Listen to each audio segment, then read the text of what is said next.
There is literally no sleep in the NBA. We are still fresh off a finals victory, really, for OKC, and we jumped right into the I should say, draft and trades, and more to come. So, like, yeah, man, I was joking with Chase here in the building, Kevin. We were like, how are we already at the draft? And this was like Tuesday of last week. Like, how are we already here? The finals literally just ended, but obviously from a podcasting standpoint, we appreciate it. The content never sleeps. So with that, we will obviously talk a little draft recap. Some players or teams were like, what the hell are you doing? Some we really liked. Others were meme-worthy moments in a way. So we will talk about all of those. But first, we also want to talk about the Celtics blowing it up, because nothing makes us happier than the Celtics blowing it up. And it's all because they're trying to save money and get under that second umbrella. It's not. It's not umbrella. It's umbrella apron. It's the apron technically. It's the apron. Yeah. I was like, umbrellas doesn't sound right. Apron. Sorry. In Florida, we use umbrellas more than we use aprons. So. Is that true? Probably. I mean, look, you know how many times you set up an umbrella on the beach? Like, oh, sure, I didn't even think about that. Yeah. I mean, yeah, your umbrella definitely, especially in the summertime, like right now during rainy season, gets plenty of use. But see, the counter to that is like, do Floridians actually use umbrellas, or you just put on a hoodie or something and just walk through the rain anyway? That's the thing. It's like, you guessed, is the rain going to last for 2 minutes? Then I'm not bringing the umbrella, or it might last for 30. It is though. You balance it depending on the temp. It's I might just take the L, whatever. Wheels and doors debate. Are there more umbrellas or are there more aprons in the world? Oh man.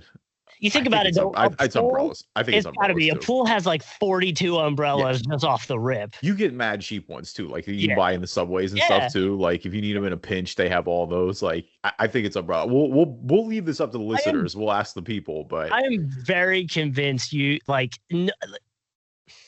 I don't know. I got to choose my words carefully here. Uh-oh. Nah, it's just like, what do you think you're Gordon Ramsay? What are you wearing an apron for? You know what I mean? Because I don't want to get sauce all over me, bro. Well, then don't mix the sauce like a crazy person. Listen, man, sometimes it splatters. You put that on high heat, what am I going to do? I know, but put a lid on it, dude. I don't know. I hear you. Dude, I'm messy. Leave me alone. All right. So I think we can close that debate. No, before we go back to the Celtics, because we are going to talk Porzingis, and as much as I want to them blowing it up is obviously right, but I also kind of like these trades for them. So it's they prosper like a game, and you can't really dunk on them that much. I do want to ask you, because you weren't here last week, and shout out to our guy Andy Jordan, by the way, pinch hitting in a jam-packed episode. We had a bunch going on, because you talk about the trades, it's like they don't even wait for the finals to end anymore. Like we had the Desmond Bane trade a week, basically that happened. We dropped the episode, you and I did, after game 4 of the finals, and the Desmond Bane trade happened like a day later. And then Andy and I, when we did the Andy episode, we knew we were going to be through game 7 of the finals. Durant had just happened, but that was the thing. Kevin Durant trade happened the day of game 7 in the NBA finals. And everybody spent pregame talking about KD rightfully going to Houston, because that is a seismic move. But I do kind of appreciate how there's just you would think maybe the finals would be like a holy space where everybody holds off for a little bit. It's like, man, we got game 7. These only happen, every so often. This is now the 4th in the past 20 years in the NBA finals, which is actually more than you would think, honestly. Mm-hmm. But still, no, there's no respect for that at all. I do want to ask you though, because, obviously we went in depth heavily about games 5 through 7 last week in the end of the series. And again, huge congrats to the Thunder, but what was your, I guess, what'd you make of the series overall? What were your final impressions on these last games? Yeah, obviously super excited for OKC to get the get it done. The injury overall was super sad. I know you texted me and I completely ignored the text because that's how I am sometimes. But I'm with you. I was so upset for Halliburton to have that happen. I saw that there was some people saying that they were looking into AI to see what's with all the injuries that have happened this year. because it does feel like, at least from like an Achilles or leg injury standpoint, we've had a few more significant ones than normal this year. Yeah. And obviously that one comes at the worst possible time. Like, I couldn't imagine the biggest game that you've been working towards really your whole life to have that happen, where it felt like you guys had the momentum for the most part. Like, it did feel that way a little bit in that game. So like, that's a bummer.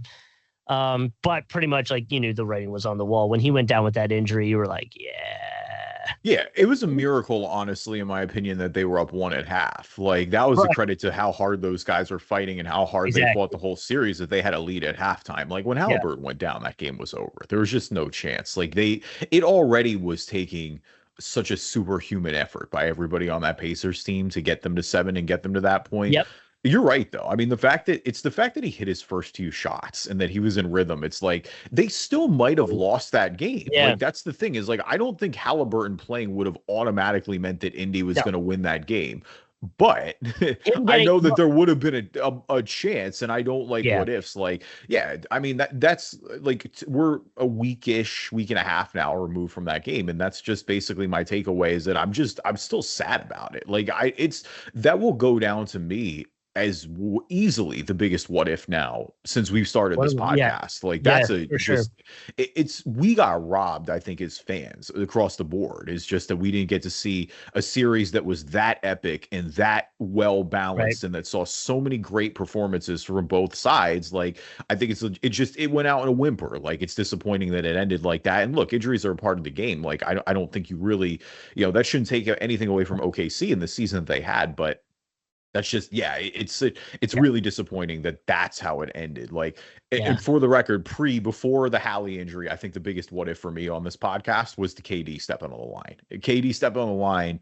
They win that game 7. They beat Milwaukee. You can't tell me they don't win the finals then that year, especially knowing that Milwaukee went on to win the finals. I mean, that Brooklyn team, KD then has a ring outside of Golden State. Harden's got a ring.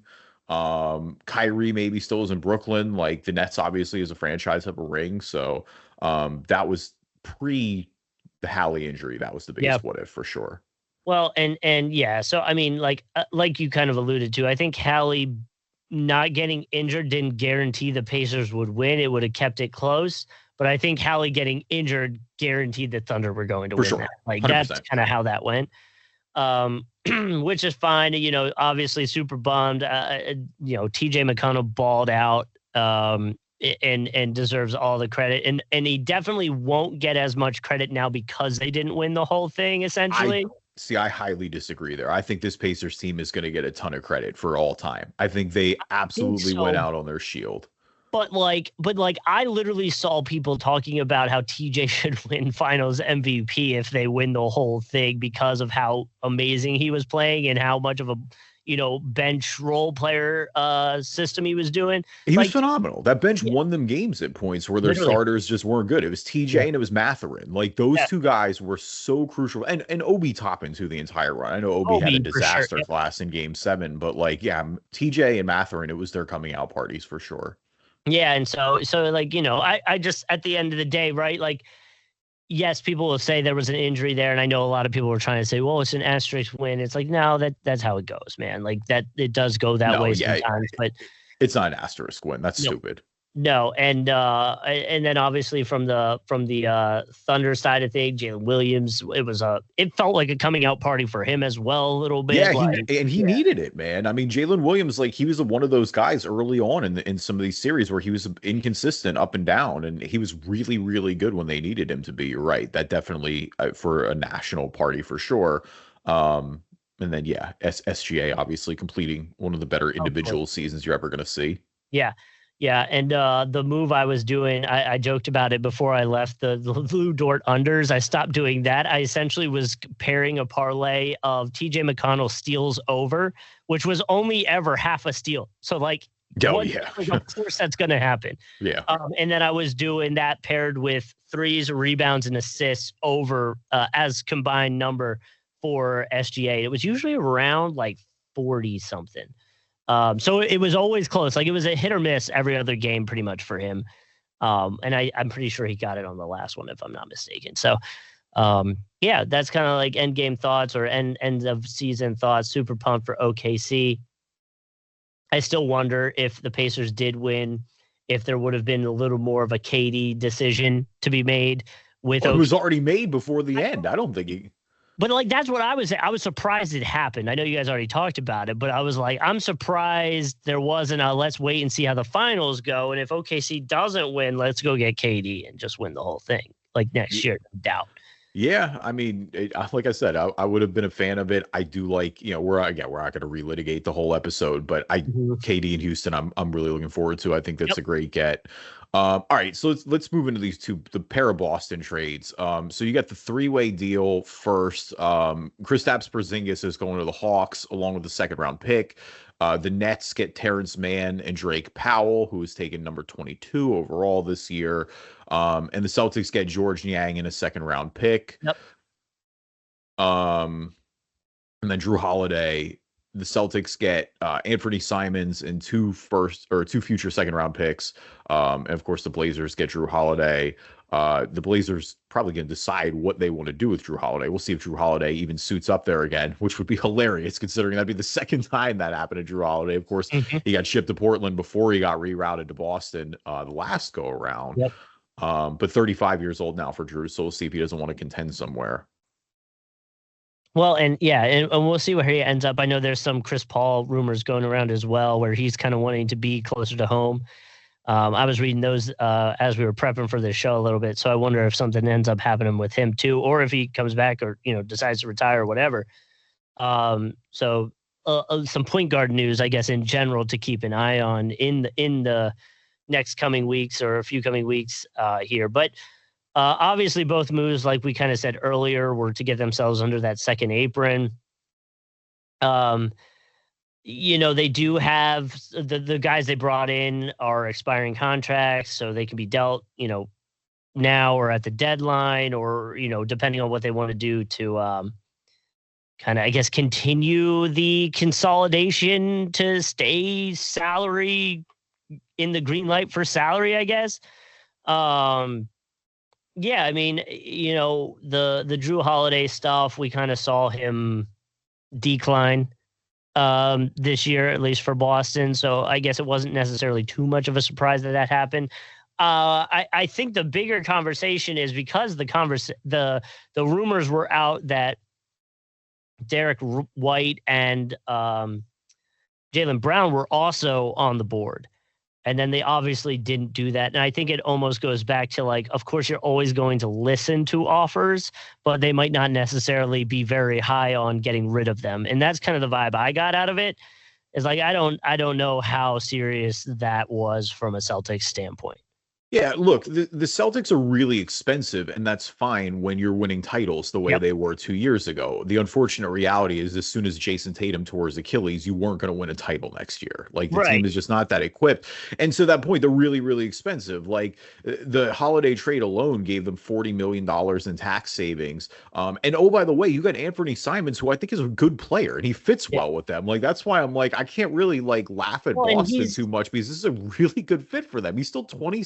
He's still 26 years old. He put up I think he can come in and give them a bucket, which is what they need right now. He shot 38% from behind the arc, which is something that, we know the Celtics, if nothing else, they love bombing away, and that's worked well for them. So, no, I think and again, Jrue Holiday is owed over $100 million in the next 3 seasons for somebody, like you said, kind of started to show signs of declining here a little bit. Jrue Holiday is still great. And I mean, even from beyond just an X's and O's perspective, a great guy to have in the locker room, one of the ultimate vets. Everybody has loved playing with Jrue Holiday. But, when again, you're already punting next season, you don't want to just stay above that line. You do want to find ways to go about it now. And I think that this is a way in Holiday, who's older, so he may not fit the timeline a little bit when you're trying to run this back again. And then for Porzingis, it's just again, it's the injury thing. It's Porzingis was great for Boston when he was healthy and obviously was a huge part of them winning the title. It really added a lot of versatility to that lineup being able to play inside out. If anything, I'm surprised at points, and part of that could be due to the injury as well. But I thought they could have like ran it through him more a little bit. For Atlanta. Again, the risk here is the injury for Atlanta. Like Porzingis is objectively a good player when he's healthy, and I think for them, like they're going to lose Clint Capella. He kind of gives you that. He's still very rare in the sense, right? Like KP is a true dominant rim protector, but he can space the floor, and you don't get mad at him spacing the floor. Like he can knock those shots down. So, but again, do a lot of money. He had $30 million next season. Granted, it's expiring, but still. Well, and I would say too with the Hawks, they went and drafted a second bigger player, so like it does change the options. Essentially, I saw a lot of people saying facelift for Atlanta, you were saying with Clint Capella potentially leaving. Like it does change it up, and with Trae Young being definitely a very underrated player right now, at least in the NBA, it feels like he'll have a lot of options to work with down there now. Well, yeah, no, that's the funny thing is because like we've always talked about like Atlanta, Chicago being those teams where they kind of just like don't have a direction, like Atlanta. Right. And so they've been in that middle where, it feels like they've almost like been okay being in the middle. Like the Hawks made that conference finals run a few years ago and haven't really been close since. And we'll talk more about this again here after the break with the draft. But I know I really, really actually like what Atlanta's doing. I mean, a great trade with New Orleans. We'll get to roast New Orleans here a little bit later too. Spoiler alert, that's coming up. For every great trade, there's a bad side of the trade. You're right. But I mean, dude, I really like Atlanta's got to stop trading with New Orleans because like this is twice now. Like they got killed on this deal with the draft pick where now they've got New Orleans first next year in a year where New Orleans might stink. And oh, by the way, they got Dyson Daniels last year, who was phenomenal for them. He's like one of the breakout players of the season. So yeah, maybe, I don't know, man. Atlanta or New Orleans, stop picking the phone up when Atlanta calls. Yeah, dude, I wouldn't touch the phone when you see an Atlanta zip code on that thing. Trae is a weird player to value because I think, again, it's tough because like he's so brilliant offensively at times, but he clearly is limited defensively. And I do think there's kind of an argument that, how far can you get with Trae? Like, what's your ceiling with this guy as your number one player? But I really like this roster that Atlanta is building around Trae, and I think it kind of allows him to maximize what he's good at. And so I'm interested. I'm interested to see it work. It feels like they have, and look, that's part of the Halliburton injury too, is like the Eastern Conference is going to be wide open next year. It's going to be more wide open than it's arguably ever been. Who would you put the best odds in the top 3 odds in the East for next year? I think the Knicks right now, I know they don't have a coach, but I think you run that roster back and everybody's healthy. I think so. Like, I think from a regular season perspective, I still think Cleveland is there. Yep.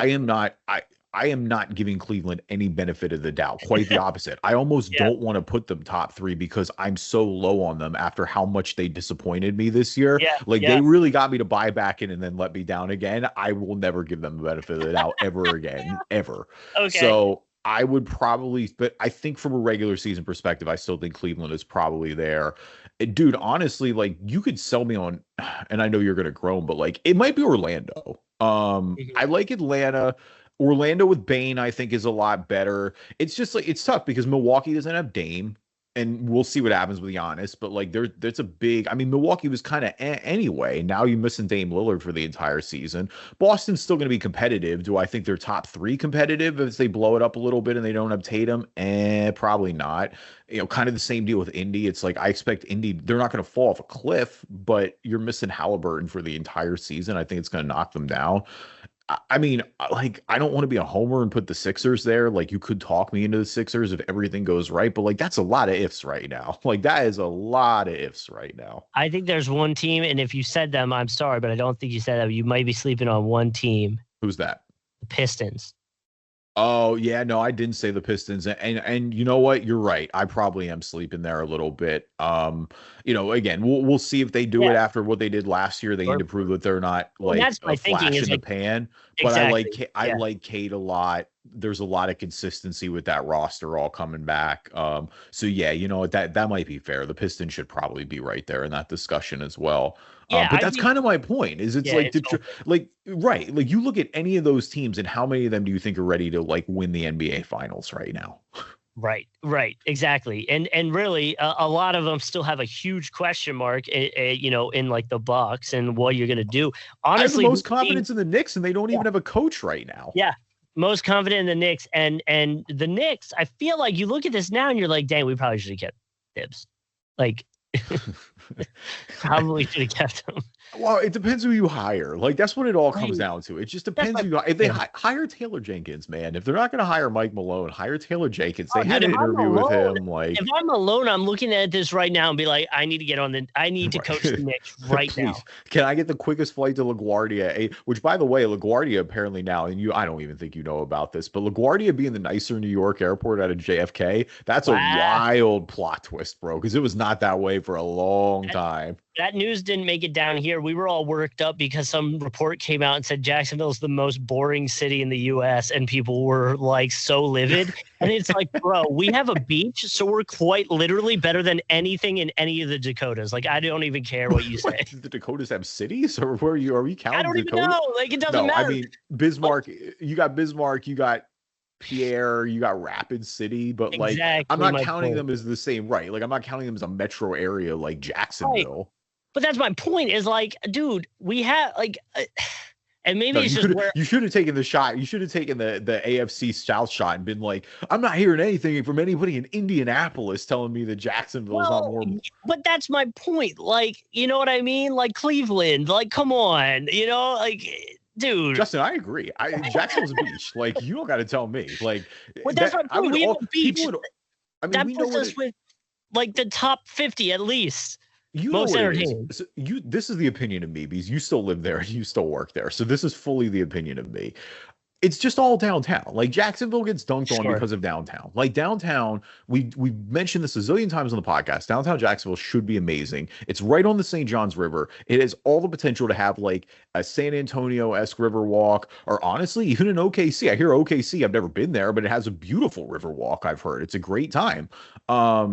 The point is Jacksonville should have that and decided to like build a prison there instead. And so like they're working on it. Yeah. And there are things that I really like about downtown. Like Indochine was there. Chamlin's Book Mine, which is an absolute gem, is there. But like it's all spread out. Like it went to the beach. It went to the town center because it just is disappointing. Yeah. Two things. And then I'm about to fire off an insanely hot take. Okay. I love it. Put it this way. Downtown's going under the construction, right? Like they're going to move the Jags for 2 years. The Florida Georgia game has to move because they're building the new stadium. I've seen the updates they've already started doing. It looks dope. The Four Seasons is almost done. Like that whole Riverwalk area is starting to pop up. Like it's starting to look like Tampa's downtown a little bit. Like it's getting there. Like I see the vision. I see Shad Khan licking his lips, seeing the dollar sign slowly starting to formulate. Like he's there. But holy hell, man, we were going down there for Avril Lavigne on Monday. It was Simple Plan and Avril Lavigne's tour. And it took us 45 minutes once we got to the bridge to get parked. Oh, like go down Bay Street and all that? Oh, my. What other side? Because I was coming from the beach. So I'm on Beach Boulevard going over the Green Giant for anybody that runs the Cape River Run. It took 30 minutes, and they've cut it so that you can go straight off the bridge right behind Daly's place. Like, it's right there. And it took 30 minutes because of the construction. Like, it's bad right now. That being said, cities that do not this is just a quick Google search, right? U.S. cities that do not have a beach. Everyone. I love when Chicago says they have a beach. That always cracks me up. Like, fam, you got a concrete slab on the lake. That's not a beach. Like, I get why that's nice and you want to look at the water. I'm not hating on it, but like, don't tell me that's a beach. Right. So just to name a few that literally Google like fired off right off the rip.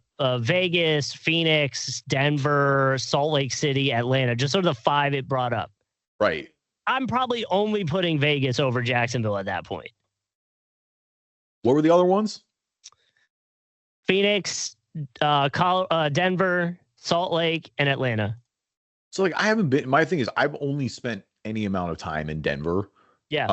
I actually cool, don't get me wrong, but I heard bad things about Denver when I went, honestly, and then I had an opposite experience. I feel like I had a better time in Denver than I expected. I had a good time. I had more fun in Boulder, which is why I'm like the city kind of whatever. Yeah. Yeah. Well, like that was me. I went to Boulder and we did Rocky Mountain National. And so like all that, like I go to Colorado for the nature, but I think it's like I get that being more appealing than Denver. But I feel like people told me like Denver was horrible. And then I spent like a full day in Denver and I was like, I didn't get that at all, man. We Nicole and I did do like a day in the city. I don't remember what we did, which I guess tells you a lot about it. Like I didn't hate it, but I do remember like being there. We had a good dinner, but like I don't really remember much. I do remember basketball was on because we were talking about going to a Nuggets game and didn't go. But either way, like, yeah, I mean, I bet people will feel some kind of way about me saying that about Atlanta, but like I've been to Atlanta twice and it's like, yeah, no, I'm good. I know the traffic is terrible. I haven't been to really Atlanta besides that. I've driven through Atlanta and I've seen the traffic. Like, and I haven't even really been there at peak traffic like that. But it's like it did feel very LA at times, where it's like giant highways. They all somehow all have cars on them. Like, it's kind of wild. But I truly haven't spent any time in Atlanta to have an opinion on it. So yeah. Along with, I mean, yeah. I mean, I'm trying to like think of other. We don't need to list all the cities we've been to, but I'm trying to like think of like boring cities that I've been to that were more boring than Jacksonville. But that's going to go down a longer, different route. We should pivot on the draft. So in the meantime, leave us a review on iTunes, good or bad. I'll read them on the podcast. If you're not an Apple user, Google Play Store, Spreaker, Spotify, TuneIn, Amazon Music, Player FM, anywhere you can find a podcast, you can find us. And we're on YouTube. Just search Drive and Dish NBA on YouTube. You can find us there. You can get video versions of the podcast. Obviously, we do some visual stuff with Immaculate Grid, so you can catch it there. Subscribe, and you'll get notifications when new episodes are coming out. Now, a word from our sponsors. So the draft happened. It's.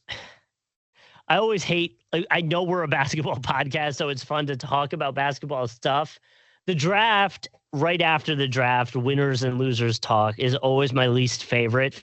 Because I'm very much like, let's just go see it at Summer League, which we did get invited to, by the way. I wanted to bring that up to you. We did get an email from somebody who owns a podcasting studio that will be setting up at Summer League in Vegas. They wanted us to come out.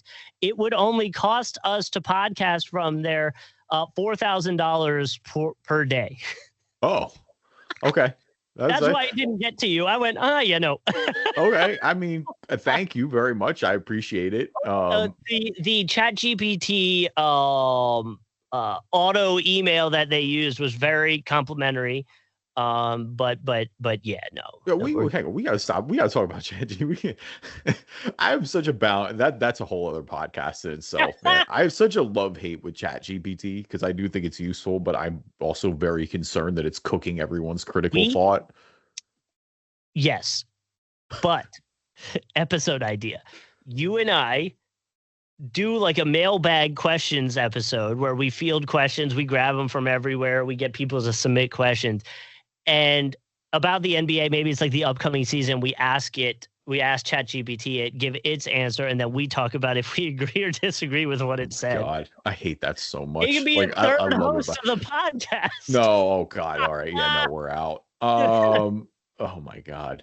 I did love that theme song they made for us back in the day. Oh, that was a good one. I might still have that somewhere. I wonder. Yeah, we may have to bust that out once in a while. I mean, look, at the top of the draft, not really any two big surprises, like Cooper Flagg going number 1 to Dallas. Still, but like reignited was rigged from the start talk. Well, somebody straight up yelled it at the draft. I don't know if you heard that. Like, they straight up yelled that it was rigged for Dallas. So, no comment. But I think if there's something to be said in my silence there.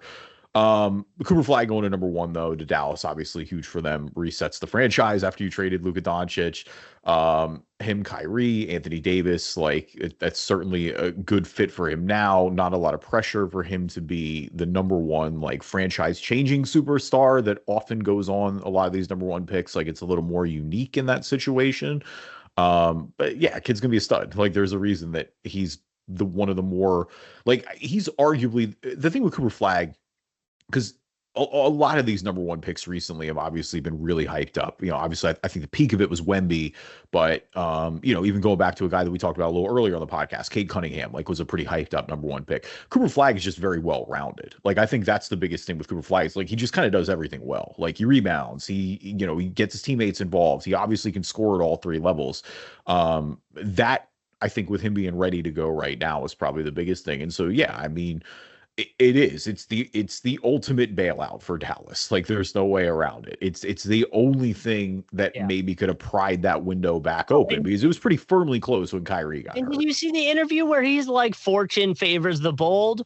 Yeah. What the hell kind of comment is that? What do you mean fortune favors the bold? Unless you knew that was happening right off the rip. Like, I know it goes back to the whole conspiracy thing. We don't have to do that. But, like, no, I mean, no, it's valid. Easy comment.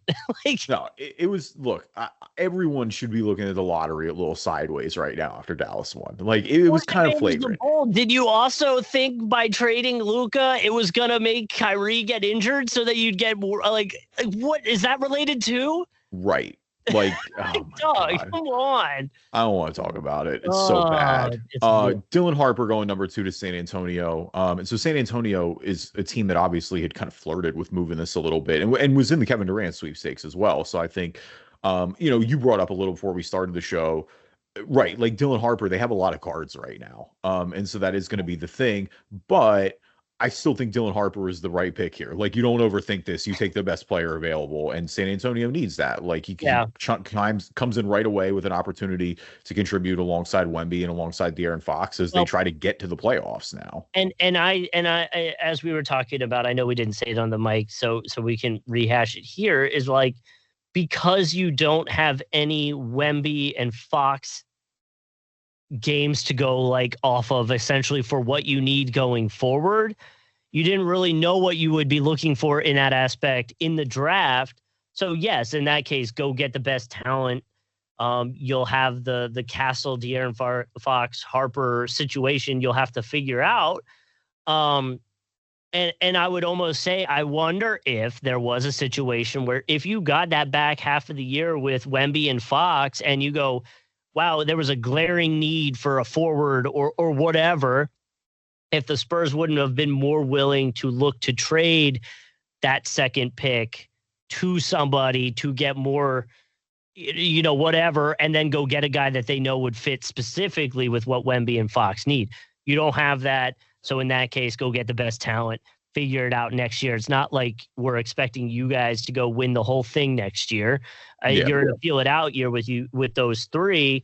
And then if it turns out that Castle can go, then use the fact that he was rookie of the year and get value out of him essentially, and go get what you need in terms of positions. Yeah, plenty of optionality. And I mean, look, the Spurs also, you want to talk about, maybe Harper's not the best fit in the world. Somebody that is a great fit was when they got Carter Bryant at 14. Yeah. Exactly the kind of the 3-and-D wing that you need to play next to Wemby. In a team that is a little, spatially challenged, if you will, at times. He's a guy that can knock down a shot. And so I think that'll fit as well. Just adds to that stable young talent. I think San Antonio had a really good draft. Yeah, I agree with you. I'm cool with it. Now we just want to see the guys get on the court and be healthy and kind of go forward, essentially. Yeah, I mean, I'll just like kind of rattle through, because I'm not going to go through every pick here, but I'm just picks that I liked overall. VJ? I did like VJ. I think VJ is a good pick for us. Again, kind of the Sixers not overthinking it. He's a guy that can play shooting guard. He's good defensively. I like that he's had obviously some bigger stage experience too, beyond college, playing for the Bahamas national team. They got a lot of depth. Like, look, I wanted a wing for sure, but you have a lot of guard depth now with Maxey and with Jared McCain and now with VJ coming back. I think he's got a great work ethic. And look, I mean, Ace Bailey kind of made it easy. Like, that was the thing, is it was like, and we'll talk about Ace in a little bit, because that was clearly the big story leading up to the draft, as he's now headed to Utah. But yeah, I think the Sixers, like, I would have been cool if they took Kneippel here too. And he obviously ended up going a pick later at 4, but I think VJ was pretty, like, he was pretty consensus number 3 on the board. And so again, I think it's a not overthinking things. I saw a comparison. Some were saying he's like Gary Harris, just faster. So like I can get behind that. Yeah. I mean, I would hope he's a little more upside at number 3 overall, but I hear you. Mm-hmm. I mean, other picks that I just liked, and I mean, look, like Ace Bailey, we'll come back to it because it's a bit of an up and a down, but I do like that pick a lot for Utah. Like Utah taking the swing is what they should be doing there at 5. It's and when they fit on paper, but then you have the person and the human aspect of it all who clearly doesn't want to be there. Though I did see that he's camp, but it's like. Well, congrats, Ace. You played yourself. Like, I don't know what to tell you. You tried to game yourself into an East Coast destination. You basically wrote Philly out. So you tried to get to Brooklyn. You tried to get to Charlotte, potentially. Charlotte didn't pick you. Or you tried to get to Washington, who, by the way, Washington, I like Trey Johnson's pick there, too, actually. I thought that was a good one for them.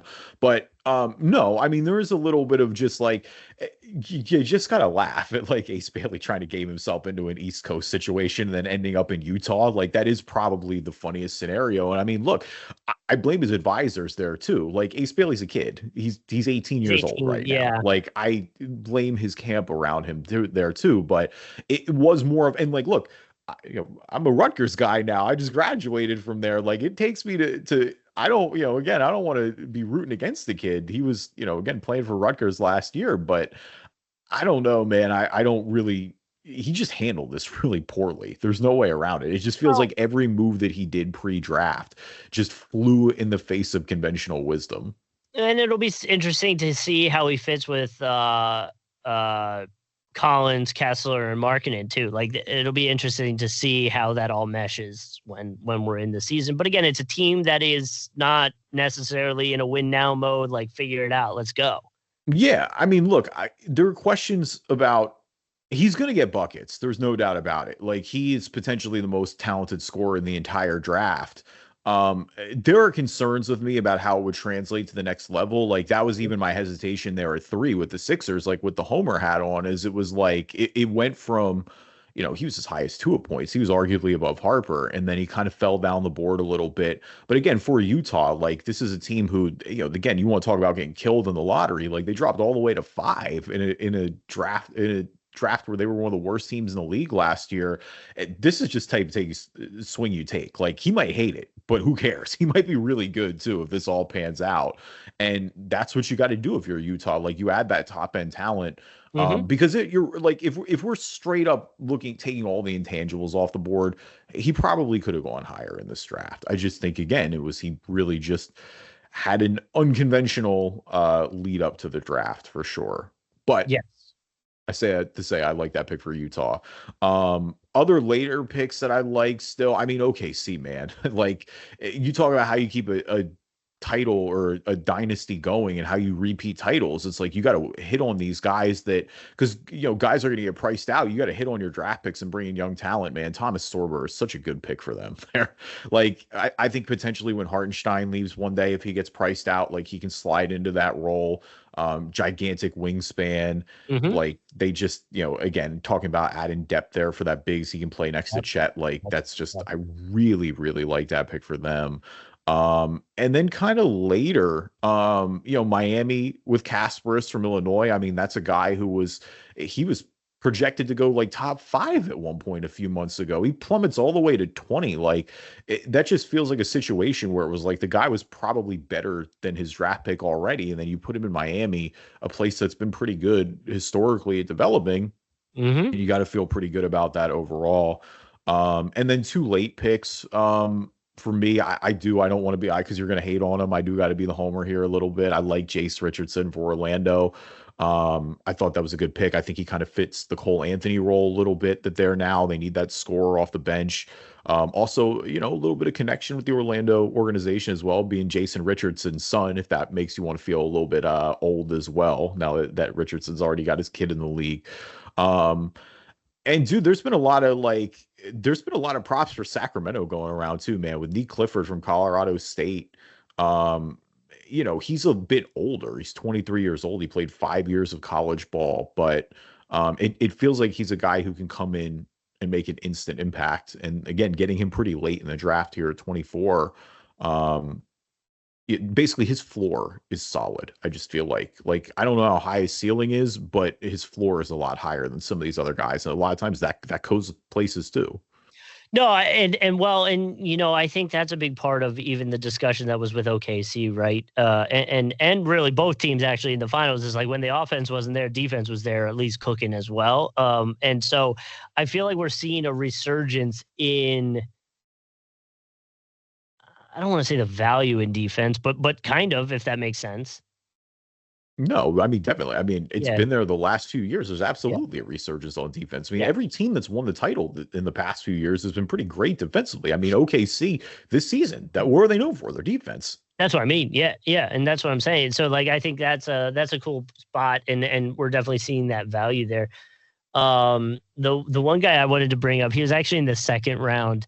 I believe he was traded to Minnesota. I think the Bulls technically picked him, but it was traded to Minnesota or however that went, because every freaking pick in after what was it, the sixth, everybody was just left and right, man. But this Rocco from Australia, he's going to be the third tallest guy in the NBA. Yeah, that's crazy. Isn't that wild to think? I think he's 18. At 18 years old, he has a 9 foot 6.5 inch standing reach. So obviously the Timberwolves just getting even more massive. Dudes from Australia, but I remember catching the second round at one point and was pretty, I guess, surprised by those stats. So I was just like, listen, man, dude's going to be massive. So even just with the obvious potential defensiveness of it will be kind of cool to see. Yeah, no, definitely. I mean, and third tallest in the NBA. That's really saying something. It was obvious statement is obvious, but wow. I think it was. I think they said it was Chet and Zach Edey are only taller than him or something like that. It was like two guys. I'm looking right now. I'm looking because Wemby's not really. Edey's number one right now. Okay, 7'4". Oh, it was Wemby? Okay. No. Edey's number one. What's Wemby? Wemby, it was surprisingly, I don't think Wemby was on the list. That's on the top wrong. three. Wemby's 7'3". It's impossible for him not to be there. But that's what I'm saying is, so is this guy. I bet it goes. Then you got to get into inches, I think, at that point, because this guy is 7'3" too. Rocco's 7'3". Tallest player. Yeah, he's probably the same as Wemby because Edey's listed as 7'4" and Wemby's listed as 7'3". So he's tied one. Either way, though, that's the point. It's like this guy's massive. Yeah, Edey, Wemby, and then Bull is also 7'3". So they probably just threw him on the list. But yeah, isn't that crazy though? Like I don't know why I didn't think Zach was the tallest. Well, it's because Wemby. It's because Wemby's been such an alien, and Wemby just looks taller because he's so lanky too. You know what I mean? But Chet too. If you would ask me, I would have guessed Wemby and Chet. Chet looks big until you put him next to Wemby, though. That's the thing. Is it's for as big as Chet is, man, you put him next to Wemby and you're like, oh. I think without this info, if you asked me to say the top 4 tallest NBA players, Wemby, Chet would have been 2 of my guesses. I may have gone Rudy just off of he's always talked about defensively.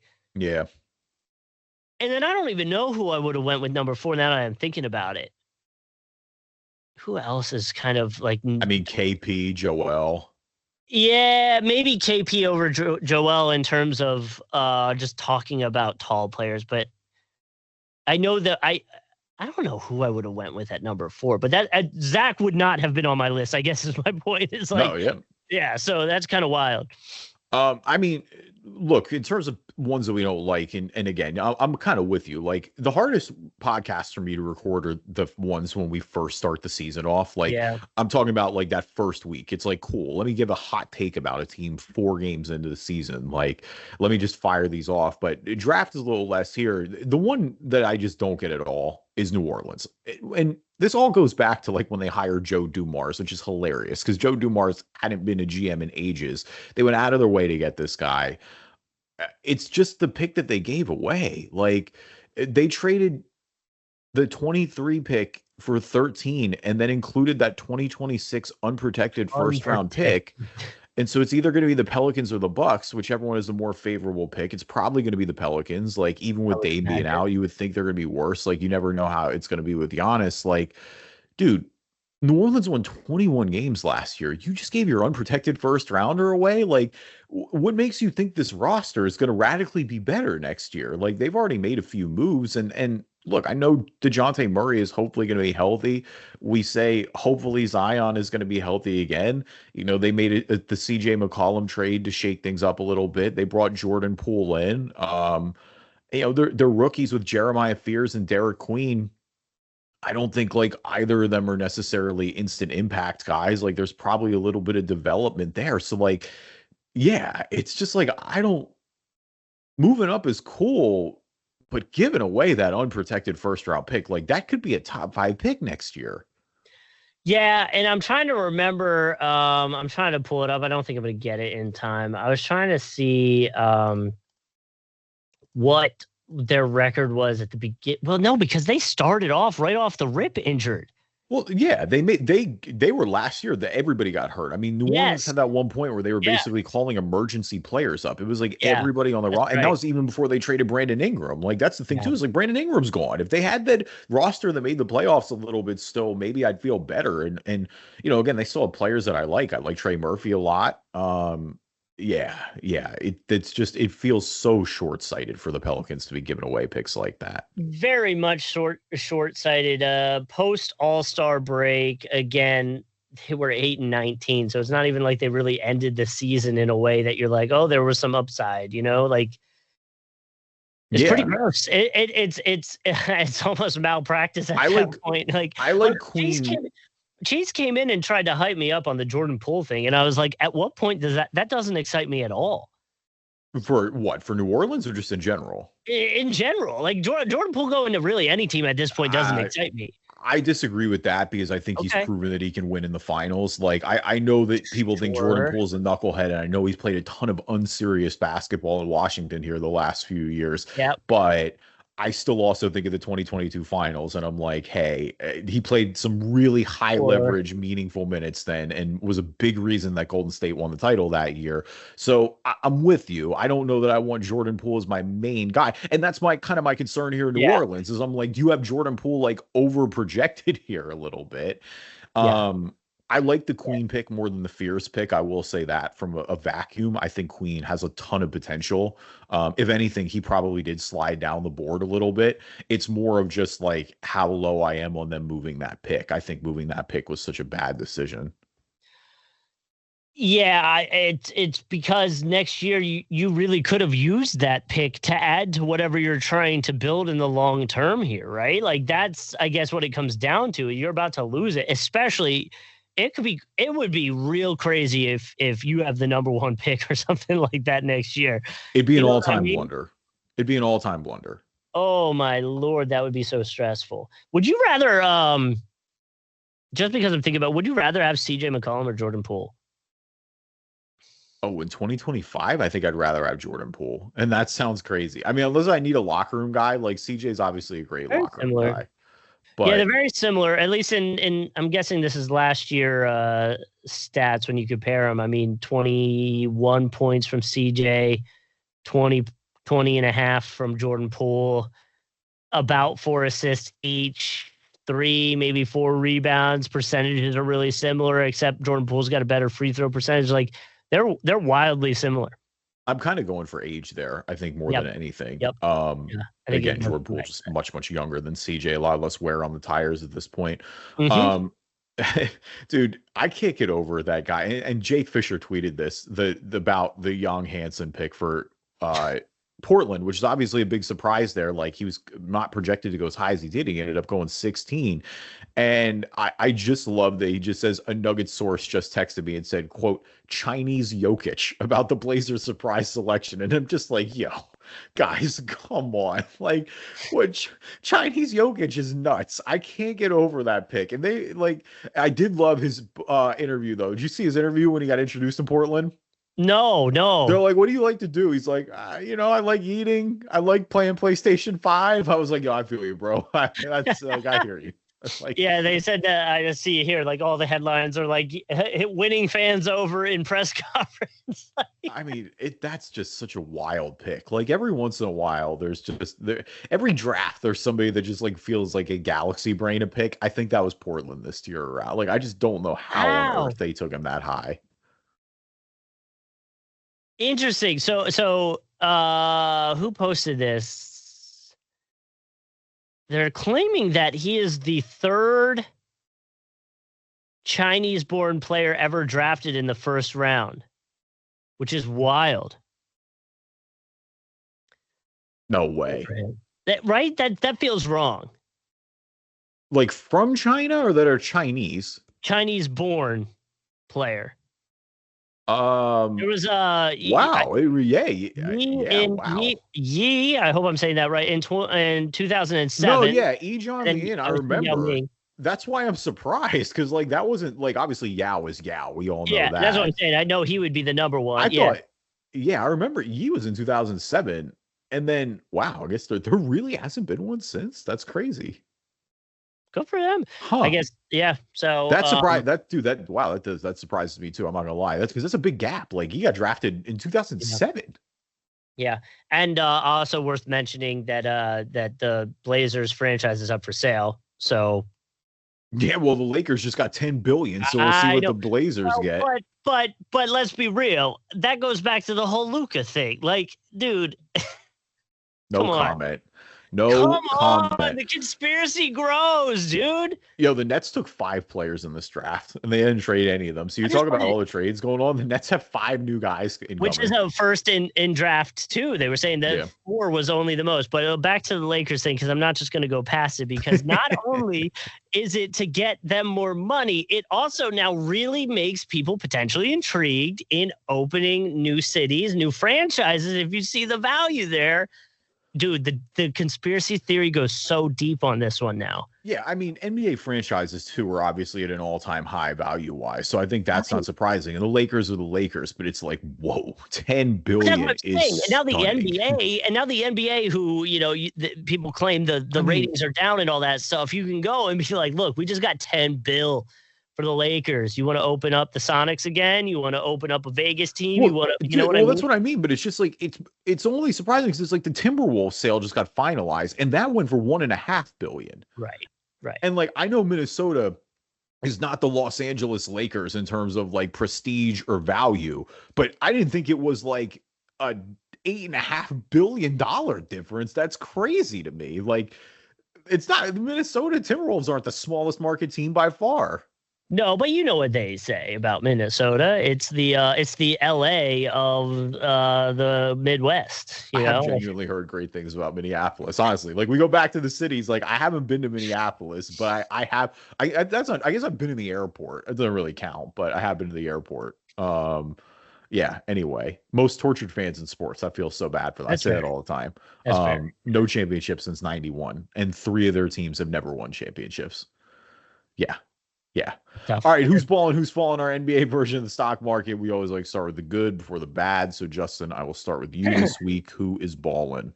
Ballin for me is the NBA for selling their soul to State Farm. Oh, this should have been Fallin, dude. This was bad, man. This was so bad. It was an infomercial. The draft was an infomercial for State Farm. Go get the bag. Jake from State Farm treated like a god at the whole thing, too. Was the Jake, I'm not mad at getting the bag for. I'm mad at the NBA because the NBA doesn't need to do that. Bro, like, yeah, know your worth, know your value on this thing. Obviously, the biggest, most egregious part of this whole thing is that the pick is in chime became the State Farm jingle. Yeah, that's crazy. Yeah, this was disgusting. And like, look, I guess we really shouldn't be that surprised because this is also a world where the NBA has named their developmental league after Gatorade. So like, maybe this isn't that surprising. If you ever have time, you got to go look at just because they run them on the radio station here, and I've heard them on the TV too. There's a Gatorade commercial going on, and I would assume it's the founder's voice, Mr. Gator himself. No, He goes, it must have been from a quote or something. And he's like, and it's like, so naturally we called it Gatorade. But it sounds so old because it's like recorded in who knows. It was old time. I mean, the Gatorade is like 60 years old at this point. Well, and the Gator, it happened at UF. So like, there's the whole thing with it. But like for whatever reason, that next year, if the NBA is going to sell its soul, that's what I want. I want Gatorade to buy it, and every time the pick is in, I want it to go, and so naturally, we called it Gatorade. I don't even know what... yeah. Okay. It can't be worse than that State Farm thing, honestly. Like, they're pretty equivalent as bad. It was just shameless, man. Can we bring shame back? That's basically my point. Can Apple sponsor it, and every time the pick is in, it's just the alarm sound, so everyone thinks they're waking up from a dream? Oh my god. Dude, that would, like, I feel like that would cause somebody to snap. Like, I don't know if that'd be a good thing. Like, I feel like we'd send somebody on like a murder rampage after that. Oh my lord. All right, Ballin for me is Naz Reid, 5 years, $125 million deal to stay with the Timberwolves. Yeah. I mean, look, the writing was on the wall here. I think this is a surprise to nobody. Obviously, Reid has been a fan favorite there in many of the past few years. 2 straight runs to the conference finals. He's played well with Gobert. So obviously they've kind of had a little Twin Towers a bit in that lineup. 6th man of the year a few years ago as well. He's just still 25 years old. So yeah, I mean, makes a lot of sense. Running this core back obviously makes sense. So, but congrats to him on the big deal. If Naz Reid ends up playing his 5-year contract, he will end up being the second longest tenured Timberwolf of all time. I believe it, honestly. I mean, he's been there his entire career. Like, do you have the longest tenure in front of you? Do you know who they are? KG's 14, Sam Mitchell's 10. Uh-huh. Pat is tied with Doug West at 9, and then it's Ricky Rubio. Pat having 9 there is crazy. Yeah. Like that flew so fast, man. Yeah, then there's 7. Kevin Love, Naz Reid's at 6 with Kevin Love right now, and Corey Brewer, Andrew Wiggins. Nikola Pekovic is on there as well. Wow, early driving dish throwback. Who's number 2 again for the Timberwolves? Sam Mitchell, 10 years. Okay. All right. And KG won, obviously, because KG had those, people forget too, those years 14. At the end where he came back. Yeah. KG has 14. Okay. Yeah. I mean, that makes sense. Best player in Wolves history by far there. I don't think anybody would argue with that. All right. Who's fallen for you this week? That's crazy. Naz went from undrafted to fan favorite to 6th man of the year to core rotation. Yeah, dude. I mean, he really is, like, him. And I mean, you look at recently, it's like he's probably the biggest undrafted story since Fred VanVleet, right? Yeah. Like, Fred's obviously been the guy with that, but I think Reed's definitely up there now. Yeah. I would agree. Okay, so my fallen, we probably should have known it was coming when he was really vocal about liking a guy before the NBA draft, and then the team didn't go with that guy. But Masai Ujiri is out as vice chairman and president of the Raptors. They decided to part ways. I guess he was in the final year of his contract anyway. So there you go with that for the Raptors. And obviously pretty awkward if you're very vocal about a player and then your team doesn't go for that player as the president. It's a big change. I mean, obviously, to say the least. I mean, I feel like that's super selling it short. I mean, Masai Ujiri has presided over the most successful run of Toronto Raptors basketball in franchise history, obviously culminating with the title in 2019, making the swing for Kawhi one of the most brilliant moves that we've seen pay off in NBA history for that year. Getting them over the top, obviously making the big shakeup with DeRozan at the time after all the run they had there together. It's just been interesting though since then, because like since Kawhi has left, I mean, and you even go back to remember, like, dude, people were talking about like trading 5 first-round picks and multiple players to just employ Ujiri as like the president of franchise basketball operations. And I mean, Toronto's been pretty just meh the past few years. I mean, since winning that title, like they had that one run a few years ago when they played the Sixers in the first round where it was like the, kind of a random cast of characters, but they were able to, scrap their way into a playoff spot and then never really have done anything since. And, Scotty Barnes is a good pick, but, kind of their moves have been kind of all over the place. And so, yeah, I mean, at the end of the deal, it feels like that this was kind of mutual. and that this was headed in this direction. It's just kind of surprising. Like we said, a bit of an unceremonious end for a guy who, again, has provided the most successful run of Toronto Raptors basketball ever.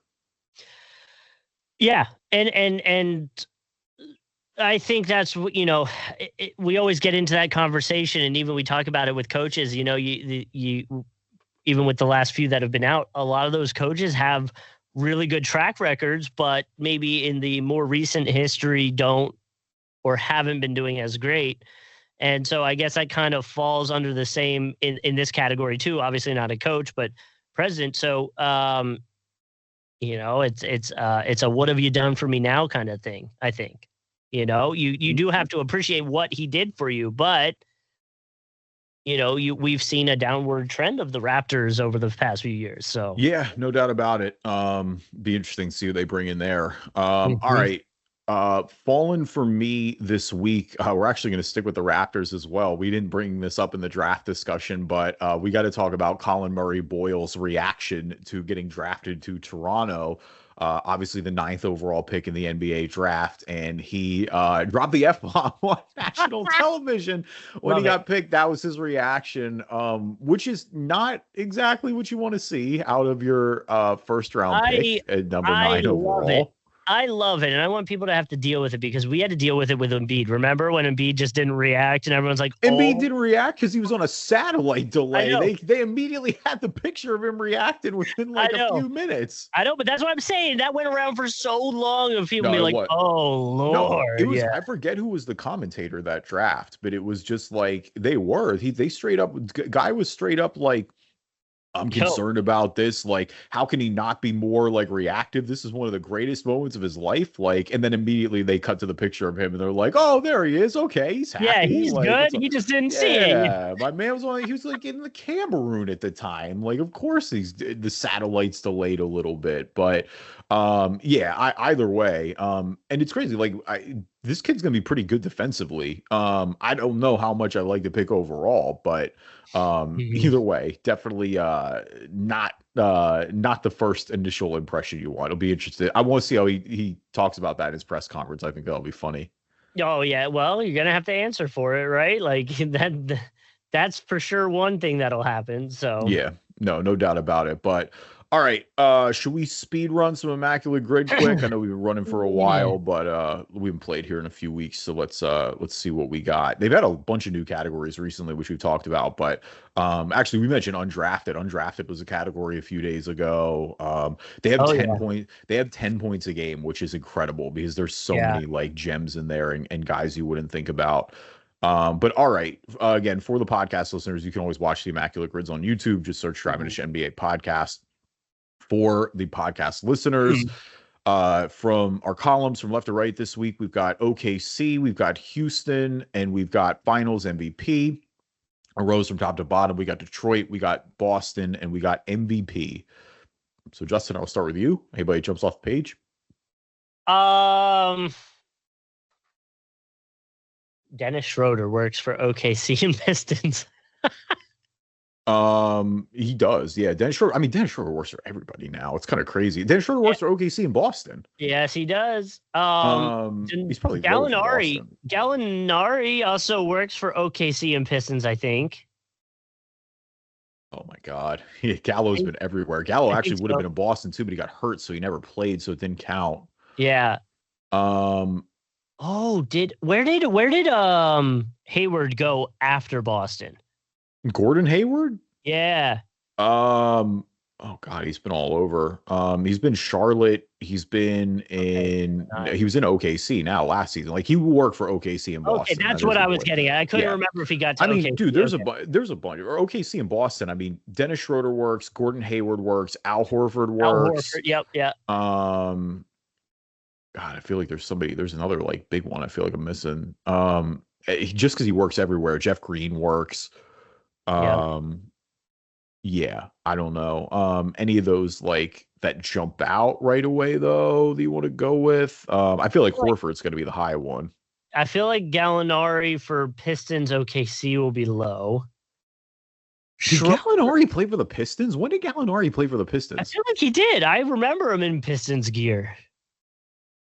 Dude, I have no idea. I mean, maybe he did. I just like I have no recollection of that. Okay, I will trust your judgment there because I think it would be low. The only other one that's running. I mean, you mentioned Dennis. Jeremy Grant played for OKC and Detroit. I'm cool going Gallo there if you want to go Gallo. Gallo, let's go Gallo. I feel confident about it. That's good because I don't. There he is. Yep, second one. What we got? Nice. Okay, 3%. Wow.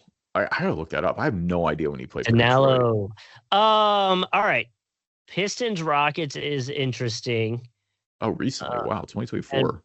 Finals MVP. 6 games. Wow, good for you, dude. Oh, he only played 6? I feel like he did a whole season there. No, he tore his ACL, and then he came back. That was the Boston year, and then he came back. He played 26 games for Washington. He played 6 for Detroit. And he played 17 for Milwaukee, all in the same year. I could have sworn he was there longer, but okay.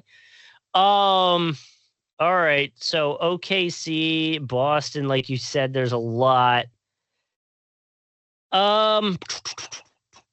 I mean, Houston and Detroit. Wow, that's just like actually floored me for a second. I gotta think about that. All right. Well, I'm thinking big man, like I don't think Christian Wood went over there. I think Christian Wood did go there actually. Did he really? Detroit. I think Christian Wood was in Houston for a little bit. I'm pretty sure that's where he started his career. Christian Wood was definitely in Houston. I don't know about. He's definitely in Detroit too. No, see, I'm more positive about him being in Detroit than I am in Houston. I think he started in Houston. Yeah, then Christian Wood definitely works. I'm fine doing Christian Wood. That's crazy. I had zero idea that he went to. Christian Wood, the concept was so much better than the player. Wow, he was 6%. Okay. Wow. Dude, I'm telling you, I do not remember him on the Pistons. I remember him on the Rockets because that's where all the trade talk to the Lakers happened. Dude, that's crazy. Yeah. He was in the Rockets organization originally because he was with the Sixers very briefly. That's where he started with us. Oh, okay. Yeah, the hinky ties early on. All right, Detroit Finals MVP. If we just want to close that out, I mean, shoot, who won in 2005? It was Billups, right? It's got to be, right? I mean, I don't think it has to be. Not when they employ Rip Hamilton and Tayshaun. And I think it was. I'm pretty sure it was Billups. I mean, the obvious one from the Bad Boys years is Isaiah. Isaiah is going to be the best answer. I don't know if he won because the Pistons have 3 titles in franchise history. They have the 2 back-to-back with the Bad Boys, and then they have that one with the squad in the 2000s. Oh man, I think Isaiah may have won both of them honestly in the back-to-back. So then, should we go Billups? It might be wrong, but I think I we got feel good about it. Let's do it. I think it's Chauncey. I think it was Chaun. Yeah, there you go. Okay. Yes. Oh, thank God. 34%. I mean, dude, I think you only have 2 options. So I know, like, if you're, I'm wondering if Isaiah's lower. That'd be surprising. No way. Isaiah's got to be. Yeah, I'd be surprised. I mean, if we want to do Isaiah, you could do Isaiah for Finals MVP and MVP. I mean, wait a minute, hang on. Did Isaiah win MVP? Wait a minute, hang on. I gotta pump my brakes there. I think I just overthought. I don't know. God, MVP. I don't know if he would have been in the conversation for sure. I don't know if he did. Okay. Here's an interest. Did D Wade ever get MVP or Finals MVP? He definitely got Finals MVP. He got Finals MVP in 2006 for sure. That's what I thought. I don't think Dwayne Wade won MVP ever. That would be an interesting one. I mean, it would have been 2009. Right. It would not have been the LeBron stuff. Well, that's the thing is like, right. Braun took so much of that away. Yeah, but that's why I think if he did, we would have such a low number on him. But I can't remember if he won MVP or not. I don't think he did. I'm trying to think of like recent ones that would have had. I mean, Jokic is probably the most recent Durant one. Would work. Durant works. Jokic works. Giannis works. Steph works. LeBron works. Obviously, MJ works. Obviously. Yep. I mean, who's like a one-off? Who's like? Well, no, because did you say Jokic? Jokic would work. Jokic, yeah. Kobe, Shaq, both work. Kobe, Shaq. Like who won a weird MVP, like a one-off? that would have also won the finals and been the MVP for. Well, like Olajuwon works, Tim Duncan works.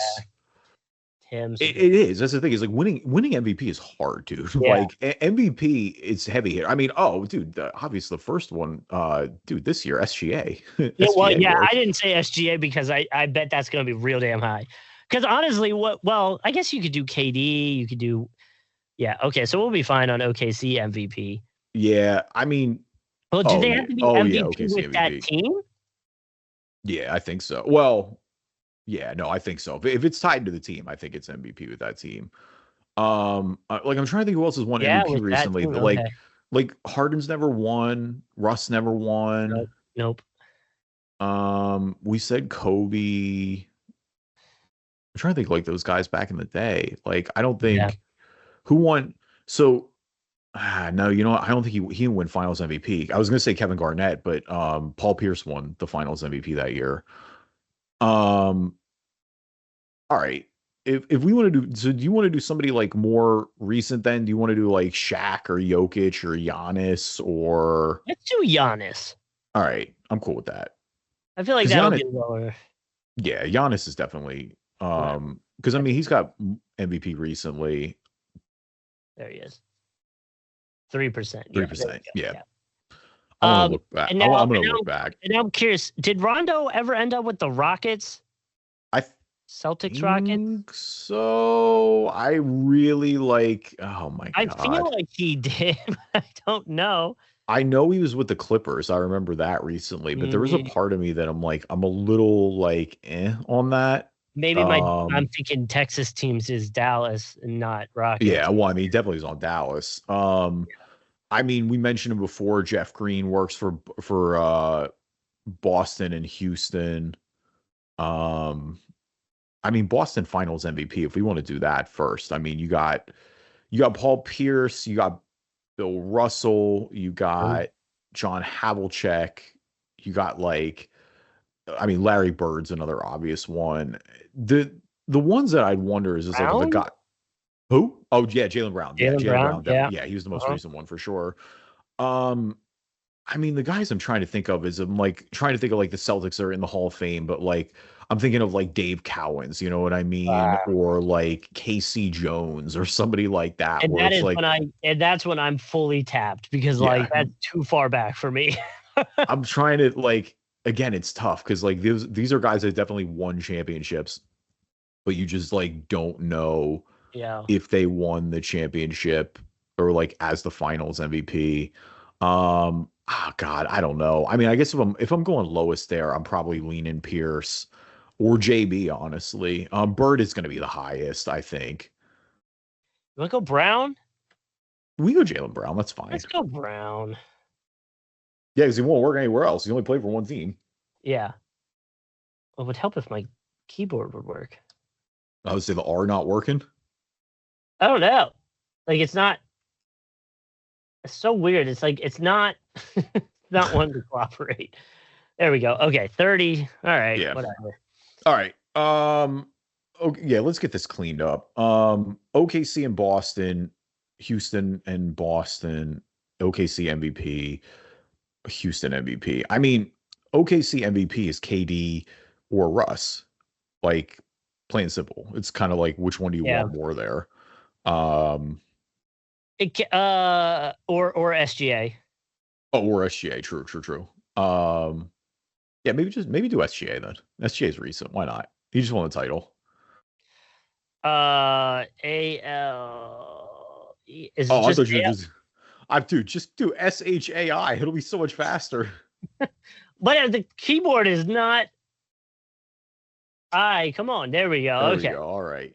Holy moly. 27, surprising.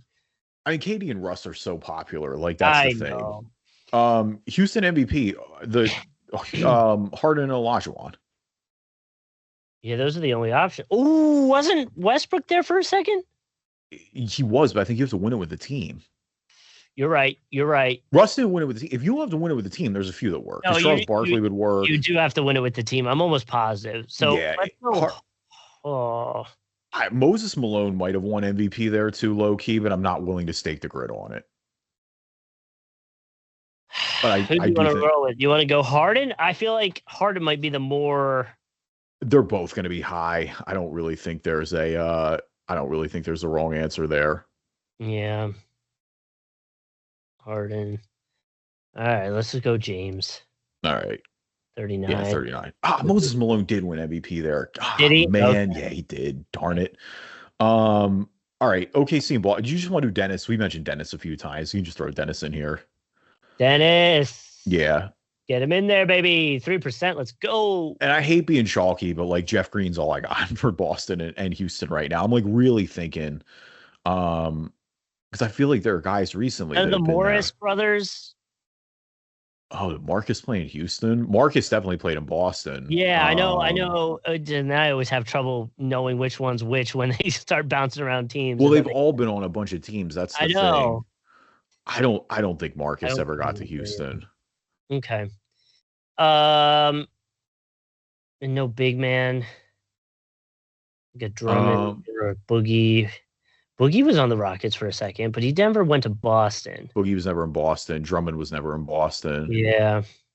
I'm trying to think like who else was on that playoff run? Like Eric Gordon, Capella was never in Boston. Like none of Boston's guys recently, like Jrue, Derek White wasn't. Yeah, no. Like even trying to think of their bench guys, like back in the day. I'm like trying to think of like, Perkins was ever there. Like Rondo wasn't. Brandon Bass, did he ever end up with Rockets? I know. He was in Orlando and he's on the Clippers for sure. I don't really know after that. Anything else, I would truly be spitballing. Yeah. All right, let's just go. Yeah, we'll do Uncle Jeff and chalk it out. Yeah. Jeffy, let's go. All right. So most popular options, huh? Yeah, it's a lot. Oh, dude, Marcus Morris did start his career in Houston. That's crazy. I definitely thought he started in Phoenix. Wow. Avery Bradley, Kelly Olynyk.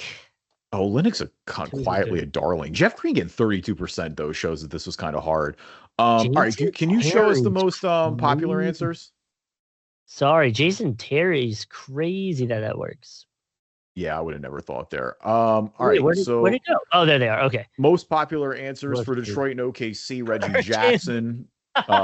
For Detroit and Houston, Tracy McGrady. Never said T-Mac. No, I forgot about him in Detroit, honestly. I had no idea. Isaiah Thomas was for Detroit and Finals MVP. Kendrick Perkins for OKC and Boston. Wow, that is actually crazy.